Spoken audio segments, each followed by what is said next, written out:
Déstockage Games.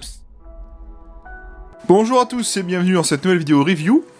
Et aujourd'hui, comme vous le voyez à cette boîte, je vous présente une réplique de chez Well Pro. Et aujourd'hui, je vous présente le PPK20 AEG de chez Well, à savoir le WE06-2. Donc c'est une réplique AEG du PPK20, on va voir ce que c'est dans cette vidéo. La boîte est relativement simple, un fond noir, un schéma de la réplique, le modèle, le nom du fabricant Well Pro, et des petites étiquettes du distributeur de la réplique. Comme vous voyez, la boîte dispose d'une petite poignée pour transporter la réplique au cas où. À l'intérieur, on va trouver déjà une pochette qui va contenir quelques papiers, dont le manuel, on verra ça juste après. Et voici donc l'intérieur de la boîte. Voilà la réplique. Pour commencer ici, on va trouver un chargeur en polymère mid-cap de 80 ou 30 billes, on verra ça juste après. Bien sûr, on va avoir la réplique du PPK20, cette petite réplique compacte très sympa. Et dans le fond de la boîte juste ici, vous voyez, on a une tige de nettoyage débourrage, toujours utile si vous n'en avez pas. Et voici donc la réplique du jour, le PPK20 de chez Well. Une réplique AEG en polymère du PPK20, pistolet mitrailleur russe sorti il n'y a pas non plus très longtemps. Alors moi, le modèle que je vous présente, c'est le WE06-02. Parce que cette réplique, on va le voir dans la vidéo, elle a été déclinée en d'autres versions. Donc moi, j'ai bel et bien la version WE06-02. C'est sa référence exacte par le fabricant.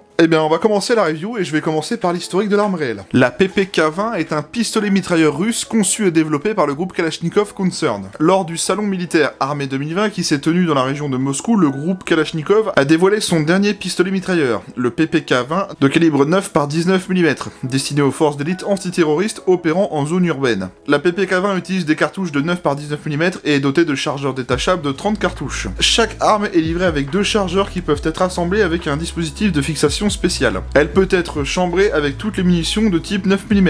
Elle est également conçue pour tirer la cartouche 7N21 pouvant percer un gilet pare-balles affichant une protection de niveau 3A. L'arme pèse jusqu'à 3 kg et mesure 475 mm de long crosse replié et 660 mm de long crosse déplié. D'après le fabricant, le PPK20 a été conçu sur base du pistolet mitrailleur Vitiaz SN, plus communément le PP1901. Et par rapport à ce dernier, il affiche des performances nettement supérieures, avec une portée de 360 mètres contre 200 mètres pour son prédécesseur. Elle dispose d'une cadence de tir de 800 tirs par minute. À ce jour, certains médias ont signalé qu'il a déjà été envoyé à des clients étrangers anonymes et que l'arme est déjà utilisée par certaines forces russes. La société Well Pro est reconnue sur le marché de l'airsoft comme l'un des leaders dans la production de répliques airsoft.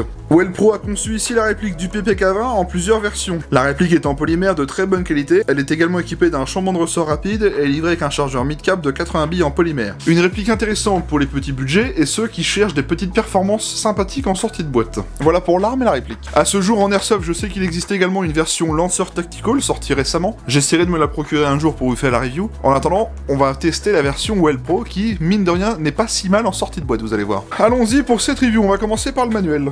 Donc le manuel, il se fait sous un feuillet tout simple, traduit uniquement en anglais, donc c'est assez basique, hein, c'est même très léger. On va juste avoir des informations sur le sélecteur de tir, safety, semi et full automatique, les descriptions de la réplique avec leur nom, etc. Et au dos, eh ben, on va retrouver tout simplement un plan éclaté de la réplique. Mais pour les débutants, etc., j'aurais aimé un manuel un peu plus complet. C'est bien de mettre quelque chose, mais là on a juste une feuille, quoi. Mais voilà, c'est pas le meilleur manuel que j'ai vu, quoi. Comment est-ce qu'elle fonctionne? Eh bien, c'est un AEG standard. Qu'est-ce qu'un AEG standard? Ce sont des répliques qui fonctionnent avec une batterie. La batterie va venir actionner ce qu'on appelle la gearbox. C'est une grosse boîte avec un système mécanique qui comprime de l'air et l'air comprimé sert à propulser la bille. Ça reproduit le mode semi et full automatique, comme un vrai pistolet mitrailleur. C'est généralement ce qu'il y a de plus simple pour commencer l'airsoft, c'est aussi le moins cher la plupart du temps. Ça se désigne donc sous le nom AEG pour Automatic Electric Gun. Tapez donc Airsoft AEG sur Google et vous trouverez plein d'autres modèles. Regardons les marquages de cette réplique, parce que cette réplique en a quelques-uns, et ça c'est bien. Alors, on va déjà zoomer sur le flanc gauche. Voici le garde-main. On va retrouver déjà ici des marquages gravés dans le matériau, s'il vous plaît, c'est pas des vieux marquages peints. Pour commencer, on retrouve le logo Izmash, donc qui réplique bien le fabricant réel de l'arme. Un numéro de série et des petites inscriptions en dessous. Ici, on va retrouver le sélecteur de tir, donc en alphabet cyrillique, sécurité, semi et full automatique. Voici le grip de la poignée, qui est très sympa au passage, hein, tout texturé. La crosse de la réplique, avec le talon de crosse juste ici. Rien sur le dessus de la réplique. On n'a rien également en dessous. Voilà. Encore une fois, le sélecteur de tir avec les marquages en alphabet cyrillique. Un marquage 9 par 19 juste en dessous du levier d'armement. Le garde-main à l'avant de la réplique. Sur l'organe de visée arrière, on va retrouver des marquages, vous voyez, 1, 2, 3. Donc ça, c'est les réglages au niveau de la hauteur. On verra ça après. Donc ça, c'était les marquages de la réplique. Qu'est-ce qu'on en a sur le chargeur? Eh bien, oui, on en a un ici pour commencer, gravé, 9 par 19, donc le calibre réel de l'arme. En dessous, on retrouve le logo Izmash. De l'autre côté, on retrouve 9 par 19 et rien en bas. Et en dessous du talon, on n'a rien. Très bien. Voilà pour les marquages de la réplique. Vous voyez, on a quelques-uns quand même. Ça reproduit plus ou moins un marquage réaliste avec le calibre de l'arme, les numéros de série et le logo Izmash. Et en plus, ils sont gravés. Donc pour le coup, plutôt satisfait. Regardons les contrôles de cette réplique. Alors, vous allez voir que c'est pas compliqué. Ça ressemble typiquement à des AK ou des PP-19. C'est la première fois qu'on fait un PP Gavin. Vous allez voir que c'est pas bien compliqué. La sécurité sur cette réplique se manipule avec le sélecteur de tir qui est juste ici. Le sélecteur de tir d'ailleurs qui est ambidextre. On retrouve à droite. Ça, c'est très très bien. Contrairement à un type AK classique, on va pas manipuler le sélecteur de tir avec le gros levier juste ici, ça va se faire avec le petit levier qu'il y a ici. Quand le sélecteur est complètement vers la droite comme ceci, donc on est en sécurité, on bloque la queue détente. Position intermédiaire, on aura le semi-auto, donc coup par coup. Position tout à gauche, on sera en full automatique, tout simplement. Donc tir en rafale, libre, etc. Notez d'ailleurs que quand on manipule le sélecteur, et bien en fait ça va faire bouger le levier type AK, vous voyez, comme ceci. C'est vraiment bien étudié, je trouve. Mais par contre, chose un peu bizarre, c'est que contrairement à un AK classique, on va retrouver le mode semi au milieu et le mode full tout en bas. À l'arrière de la réplique, on retrouve une crosse qui va pouvoir se replier sur le côté. Pour ce faire, on a un bouton juste ici, là, on appuie dessus. On la rabat sur le côté droit, ce qui fait que là on gagne clairement en compacité, on va pouvoir la ranger dans un sac. Et pour redéplier la crosse, même procédure, on appuie sur le bouton et on la redéverrouille, tout simplement. Cette crosse est également réglable en longueur, donc ça c'est la position minimale. Pour l'allonger, on va appuyer ici sur le loquet, on appuie à fond et on tire. Donc ça c'est la longueur maximale. Vous avez des écrans de réglage intermédiaire, hein. Hop. Vous voyez, on en a plusieurs. Ça s'adaptera à plein de morphologies différentes, ça c'est très bien. Sur cette crosse, notez qu'on a un attache-angle culé à gauche uniquement. Malheureusement, vous n'en avez pas à l'avant. Par contre, grâce au garde-main M-Lock et Picatinny, vous pourrez mettre des attaches-angles directement sur les emplacements M-Lock ou Picatinny. Hein. Mais en tout cas, il n'y en a pas de base à l'avant. Pour éjecter le chargeur sur cette réplique, c'est pas compliqué, ça va se faire comme sur un AK ou un PP-19. Hein. On va tout simplement utiliser le bouton de déverrouillage du chargeur qui est juste ici, au niveau de mon index. C'est accessible à droite comme à gauche, donc ça c'est très bien. On appuie. Et le chargeur sort. Le chargeur tombe tout seul. Aucune difficulté à l'insérer ni à l'extraire. Un tout petit peu de jeu d'avant-arrière, mais ça fide très bien. Il n'y a aucun problème avec le chargeur d'origine. Le levier d'armement de cette réplique, il est factice, mais on peut au moins le manipuler pour le tirer vers l'arrière. Il va nous permettre également d'aller régler le hop-up qu'on verra juste après. Donc on peut juste tirer dessus pour le plaisir, mais voilà, il sert typiquement pas à grand chose, à part pour aller régler le hop-up. Les organes de visée d'origine. Alors, à l'arrière, on a un organe de visée comme ceci, donc avec un petit œilleton. On va pouvoir le rehausser, et pour ce faire, c'est pas bien compliqué. Vous allez devoir appuyer sur l'organe, comme ceci, et vous avez une molette en dessous, là, que je manipule avec le pouce, qui vous permettra bien de rehausser à différents réglages. C'est vraiment bien conçu. En avant, on a un guidon qu'on pourra rehausser avec un outil qui n'est pas fourni dans la boîte, malheureusement. Vous pouvez y accéder par le dessus et régler la hausse du guidon. Pour accessoiriser la réplique, vous avez un grand rail Picatinny sur toute la surface supérieure en polymère. Vous avez également un garde-main M-Lock avec 3 emplacements latérales. Pareil de l'autre côté, 3 emplacements. Et bien sûr, vous avez un rail Picatinny en dessous et sur le dessus du garde-main. Ça change pas. Donc voilà, pour customiser la réplique, il y a largement de quoi faire. À l'avant de la réplique, vous avez un cache-flamme en polymère que vous pourrez dévisser pour accéder à un pas de vis. Alors attention, ce cache-flamme a une petite vis à dévisser au préalable. Hop, et à partir de là, on pourra dévisser le cache-flamme. Et on tombera donc sur un pas de vis 14 mm CCW anti-horaire. Vous voyez, le canon interne vient bien à l'embouchure du canon externe, donc vous pouvez y mettre un traceur, un modérateur de son. Tant que c'est du 14 mm CCW, vous pourrez le mettre. Et voilà pour les contrôles standards de la réplique. Vous voyez que c'est vraiment pas compliqué. On va maintenant regarder les réglages hop-up. Pour régler le hop-up sur cette réplique, eh bien, comme je vous l'ai dit tout à l'heure, on va manipuler le levier d'armement. Vous allez tout simplement tirer la trappe comme ceci, et je vais zoomer pour que vous puissiez voir. Et donc notre réglage hop-up va se faire juste ici, vous la voyez, avec une petite molette. Ça c'est bien fichu, c'est pas la petite tirette qu'on va décaler de gauche à droite. Pour le coup, la molette de réglage hop-up est plutôt de qualité, elle se dérègle pas toute seule avec les vibrations, elle est assez ferme, sans être trop non plus hyper dure. En tout cas, c'est plutôt pratique, on n'a pas de démontage à faire, c'est accessible comme un AEG classique. En sortie de boîte, le hop-up fait bien son boulot, vous le verrez au test de tir, j'ai fait le test à la 0,25 grammes, entre 30 et 45 mètres, j'arrive quand même à toucher ma cible. Vous allez voir, c'était quand même pas si mal en sortie de boîte. L'emplacement de batterie de cette réplique, ça va se faire comme sur un AK au niveau du top cover, et pour aller déverrouiller le top cover, on va pas avoir de petits boutons à l'arrière comme on fait d'habitude ici. On va tout simplement prendre cette pièce juste ici à l'avant du garde-main, on la relève, on la tire vers nous, comme ceci, hop, et à partir de là, on pourra tout simplement tirer le top cover, hop, comme ceci, et on retrouve donc notre emplacement de batterie juste ici au-dessus de la gearbox. Notez que si vous avez une batterie assez fine, elle pourra rentrer même dans le garde-main. Et vous avez vu, en sortie de boîte, on se retrouve avec une connectique T-DIN en sortie de boîte, et ça c'est vraiment pas mal. Donc voilà, moi pour l'emplacement de batterie, j'utilise ce genre de batterie là, une batterie stick type AK en 11.1 de chez Specna, elles sont assez fines, c'est plutôt pas mal. Et ensuite, je branche tout simplement à la connectique. Et là, je m'arrange des câbles et je referme le top cover tout simplement. Donc vous voyez avec cette batterie là, aucun souci pour refermer le top cover, ça se fait vraiment très bien. On va faire le petit test de tir à vide. Il n'y a pas de chargeur dans la réplique, il n'y a pas de bide engagé. Allons-y, je me mets en semi et regardons la queue de détente. C'est parti. Ok, donc le tir se fait au milieu de la course. À ce niveau-là. Là, je sens une petite résistance, après j'ai le tir. C'est ça. Trigger reset. Résistance. Et tir. Bon, pour le coup, on est sur un petit switch mécanique, donc on sent la résistance avant le tir, c'est pas ultra filant. On a un trigger reset qui est un peu long, je trouve, mais ça se fait quand même très bien. Hein. Ça n'empêche pas qu'on pourra enchaîner le semi quand même. Vous voyez que ça se fait quand même pas mal. Alors pour le coup, j'ai pas réussi à bloquer la réplique en semi, vous voyez que ça se débrouille franchement très bien. Je sais que la réplique dispose d'un petit MOSFET de protection, mais bon, bah c'est pas un MOSFET programmable, etc. Donc je sais pas s'il y a un active braking dessus. En full, qu'est-ce que ça donne au niveau de la cadence ?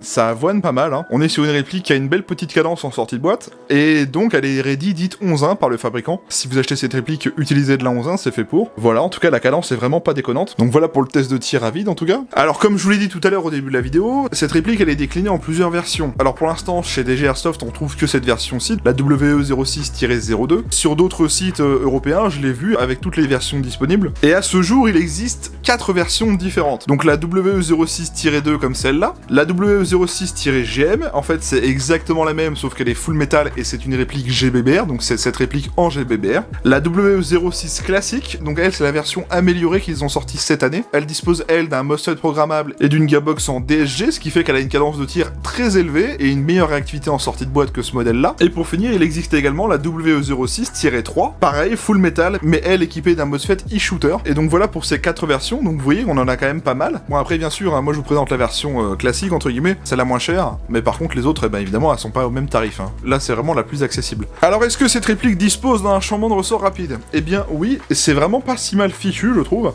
Alors, pour ce faire, eh ben, on va faire comme si on accédait dans le placement de batterie. Ensuite, on va replier la crosse, donc hop, comme ceci. Et donc là, on accède directement à l'arrière de la gearbox, vous voyez. Vous avez un petit cache noir à retirer avec eh ben, une clé Allen, donc on va faire ça tout de suite. Voilà, donc en gros, faut retirer ce petit cache.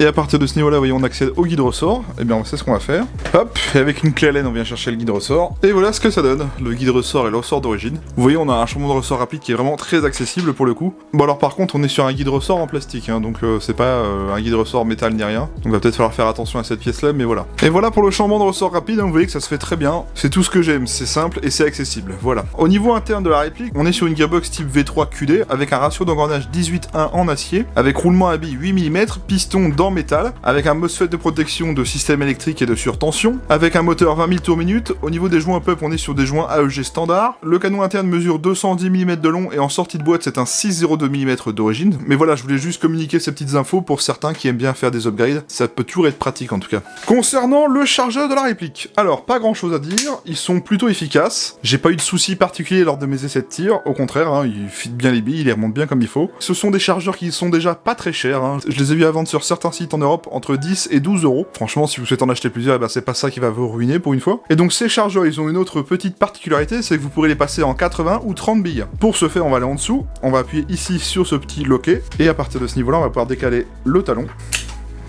Voilà, comme ceci. Ensuite, on va pouvoir sortir tout le bloc chargeur. Juste ici, en bas, vous trouverez un petit bouton à décaler de gauche à droite, de façon à passer le chargeur en 30 ou 80 billes. C'est plutôt sympa si jamais vous souhaitez faire des capacités réelles, sachant que le vrai chargeur, eh bien, c'est du 30 coups. Et ben là, avec ce petit chargeur en sortie de boîte, vous pourrez le faire. Donc je sais pas si d'autres chargeurs, d'autres marques passent dans cette réplique. J'ai envie de vous dire, au prix du chargeur d'origine de cette marque, prenez les chargeurs d'origine, au moins vous êtes sûr que ça fonctionnera. Au niveau finition et matériaux de cette réplique, alors, on est sur une réplique qui est majoritairement fabriquée en polymère. Donc comme je vous l'ai dit, j'ai la version de base, donc la WE06-2. Alors après, je vous le dis tout de suite, c'est un polymère de très bonne qualité. Hein. On est loin d'avoir un ABS qui plie et qui grince quand on appuie dessus. Pour commencer, on va parler des parties métal de la réplique. On va retrouver le bouton éjecteur de chargeur, le talon du chargeur, les quelques leviers de démontage, le levier d'armement, le sélecteur de tir ambidextre, l'organe de visée arrière, pour finir la queue détente et quelques goupilles et vis par-ci par-là, bien sûr. Hein. Donc vous voyez, on a quand même pas beaucoup de métal sur cette réplique. Pour tout le reste, par contre, c'est du polymère. Le chargeur, le corps, le top cover, le lower, le garde-main, l'organe de visée avant, toute la partie cross, tout cela est en polymère et la poignée pistolet également. Donc oui, on a quand même beaucoup de plastique sur la réplique, mais c'est pas un mal parce que,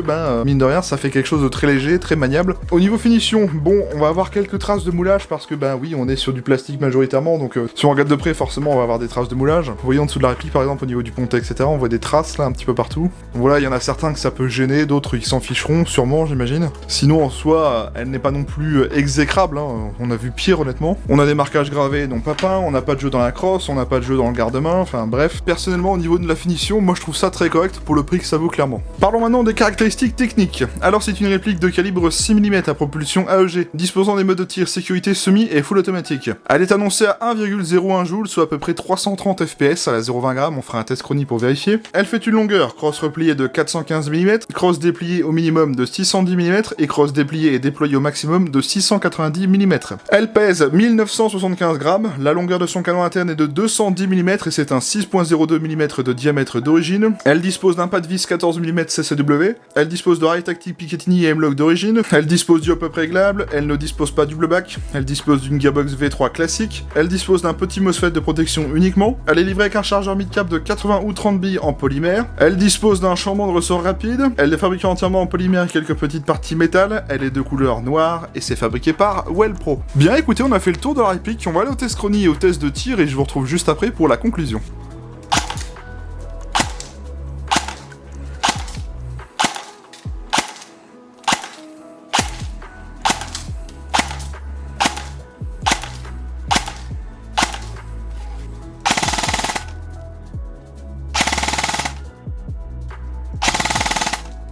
On va dire une moyenne de 3,30 fps et une cadence de 19 billes secondes. Et ben c'est pas mal du tout. Test de tir du PPK-20 de chez Well.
Qu'est-ce que tu fais?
Je ressors donc du test de tir, alors que vous dire de cette réplique? Eh bien écoutez, cette réplique ne m'a pas déçu pour le coup. En sortie de boîte, la réplique se débrouille très bien et elle a des perfs très intéressantes. Le hop-up lève de la 0.25 sans trop de complications, même arrivé à 45 mètres, j'arrive à toucher la cible. Ben en sortie de boîte, vous pourrez aisément jouer avec la réplique, c'est pas le problème. La réactivité d'origine, à la 11.1, ça se débrouille très bien. J'ai pas réussi à bloquer la réplique en semi, alors je sais pas si elle a un active braking, etc. En full, ben vous l'avez vu, on a quand même une cadence très sympa, franchement, pour une réplique en sortie de boîte. Et je tiens à rappeler que là, on est sur la version de base, on n'est pas sur la version en DSG.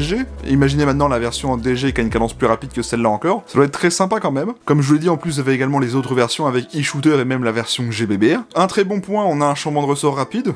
Aujourd'hui, en 2024, ne pas avoir de changement de ressort rapide, c'est un peu chiant. Bah là, pour le coup, il y en a un, donc c'est pas un problème. Vous avez un chargeur qui peut passer en 30 ou 80 billes. Pour ceux qui voudraient faire éventuellement du 1000 sim ou de la capacité réelle, vous avez juste à utiliser les chargeurs d'origine, ça le fait. Et en plus, ils sont pas chers, donc c'est ça qui est intéressant aussi. Au niveau de la finition et des matériaux, ben, je vous l'ai dit tout à l'heure, moi, j'ai pas été déçu, hein. Il y a quelques petites traces de moulage par-ci par-là, un petit peu de jeu dans le chargeur d'origine, etc. Mais il fit correctement, donc je vous dis, ben, pour le prix que ça vaut, j'en suis pas déçu. La finition, pour moi, je la trouve vraiment correcte. Pour conclure, si vous avez envie de vous acheter cette petite PPK pour faire un petit SMG de CQB ou que vous souhaitez une petite réplique pour faire une bonne base d'upgrade, ouais, la Well Pro, pour le coup, m'a vraiment bien plu et bah... vous allez voir qu'au niveau tarif, ça va être aussi intéressant. Alors au niveau du prix de cette réplique, vous la trouverez chez mon partenaire DG Airsoft avec le lien en description de cette vidéo, au prix de 159,99€. Pour le coup, 159,99€, c'est vraiment pas cher, c'est moins de 200 balles. Pour une réplique de cette petite qualité et de ces petites performances en sortie de boîte, j'ai trouvé ça vraiment très intéressant. Rappelez-vous, la semaine dernière, je vous ai présenté un MP5 de chez Golden Eagle,